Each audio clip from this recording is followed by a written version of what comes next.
இன்றைக்கி வந்து ஆஃப்டர்நூன்லேருந்து விலாக் எடுக்க ஸ்டார்ட் பண்ணியிருக்கேன். இன்றைக்கி வந்து மதியம் லஞ்சுக்கு வந்துட்டு நான் அன்றைக்கி மட்டன் வாங்கிட்டு வந்திருந்தாங்க.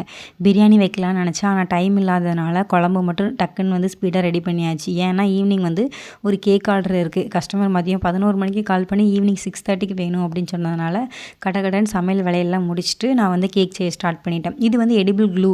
நம்ம ஒரு ஃபாண்டன்ட் மேலே இன்னொரு ஃபாண்டன்ட்டை வந்து ஒட்ட வைக்கிறதுக்காக இந்த க்ளூ வந்து யூஸ் பண்ணுவோம். இது வந்து கடையில் கொஞ்சம் ப்ரைஸ் காஸ்ட்லியாக இருக்கும். நம்ம வீட்லேயே ஹோம்மேடாக வந்து சிம்பிளாக ப்ரைஸ்மே கம்மியாக வந்து ரெடி பண்ணிக்கலாம்.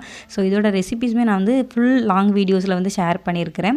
ஸோ கஸ்டமர் கேட்ட வந்து கேக் வந்து ஒயிட் ஃபாரஸ்ட் கேக் கேட்டிருந்தாங்க. ஸோ இதோட வந்து நம்ம ஸ்பாஞ்ச் எப்படி ரெடி பண்ணுறது, இதோட விப்பிங் க்ரீம் எப்படி ரெடி பண்ணுறது, இந்த ஃபாண்டன்ட் எல்லாமே வந்து நான் ஃபுல் ரெசிபீஸ் வந்து நான் லாங் வீடியோவில் போஸ்ட் பண்ணியிருக்கேன். கீழே வந்து நான் டேக் பண்ணியிருக்கேன். கண்டிப்பாக செக் அவுட் பண்ணி பாருங்கள், யூஸ்ஃபுல்லாக இருக்கும். அதே கஸ்டமர் வந்து என்கிட்ட ப்ரௌனிஸ்மே வந்து ஆர்டர் பண்ணியிருந்தாங்க. ஒரு 1/4 kg ப்ரௌனி தான். ஸோ அதையுமே வந்து நான் ரெடி பண்ணி எடுத்துட்டேன். இது ப்ரௌனியுமே வந்து ரொம்பவே ஃபட்ஜியாக சூப்பராக வந்துருந்துச்சு. இதோட ரெசிபியுமே நான் ஷேர் பண்ணியிருக்கேன். கண்டிப்பாக வீடியோ செக் பண்ணி பாருங்கள்.